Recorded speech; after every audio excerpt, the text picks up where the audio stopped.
We are continuing to follow developing news out of Lewiston, Maine, where at least 16 people are dead this morning after a mass shooting. The victims were at a restaurant and a bowling alley when they were gunned down. Several sources say more than 50 people were hurt. There have been no arrests so far, but police have named a person of interest, Robert Card, 40 years old, who is considered armed and dangerous. Here is the alleged gunman captured on surveillance footage as he entered the bowling alley. We have that video. There you go. Our Elaine Quijano is in Lewiston, where people are being told to shelter in place. Elaine, good morning. Good morning to you, Anne Marie. And it's not just residents of Lewiston who are being ordered to shelter in place. It's people in the entire surrounding county.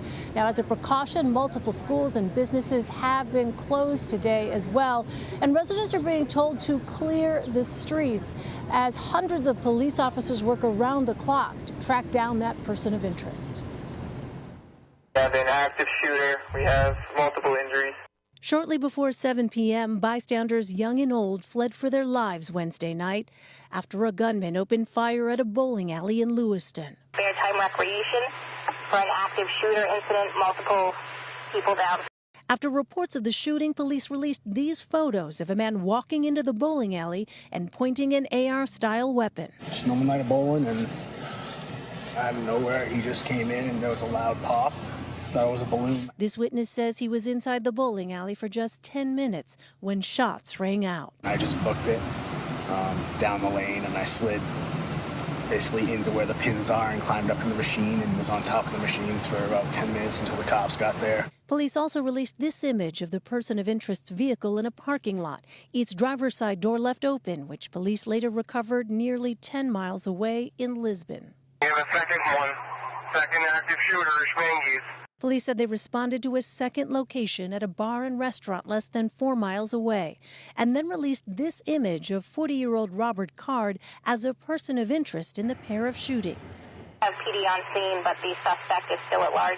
According to a Maine law enforcement bulletin seen by CBS News, Card is a trained firearms instructor believed to be in the Army Reserve based out of the city of Saco, Maine. He recently reported mental health issues and threatened to shoot up the National Guard base there.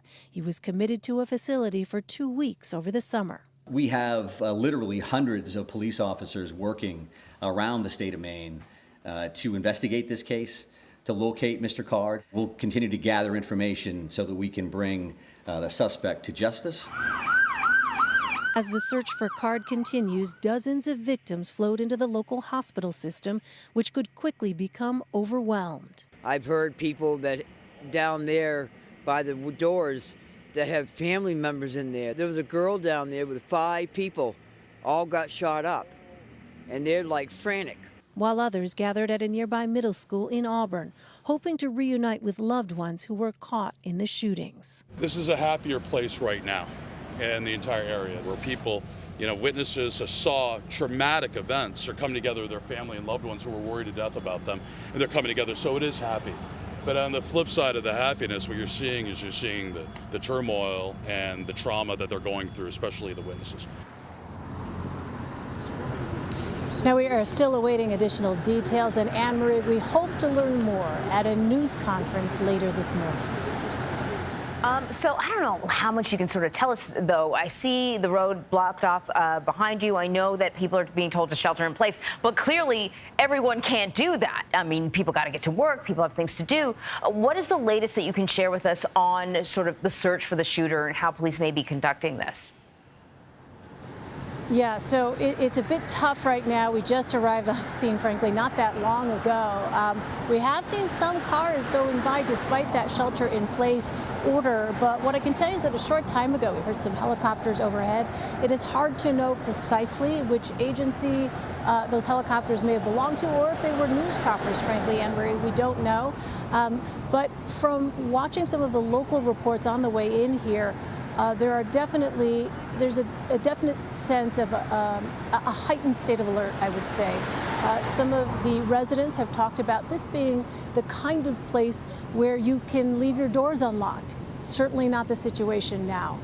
The residents here are very much on edge, as you can imagine, as that search for that person of interest continues. You know, when we were talking to Bradley Blackburn earlier, he basically said that the entire state of Maine only, has a handful of sort of homicides. So this must be really out of the ordinary for this small community. Absolutely. I mean, shock is the word that you hear over and over, and that's really sort of the situation now. At the same time, even as officials are, continuing to look for this person of interest, it is hard to describe now that the sun is out. Just taking a look around, it's a sort of a picturesque setting, as you might imagine, here in the state of Maine. And for this kind of event to occur here, it's just not something they are accustomed to at all. Really, any community could be accustomed to, frankly. But particularly in this part of the country, certainly the feeling here is one of somber heaviness, just that sorrow that comes with these tragic events. Right, indeed, and it's not over yet. Still have to find this guy. Elaine, thank you.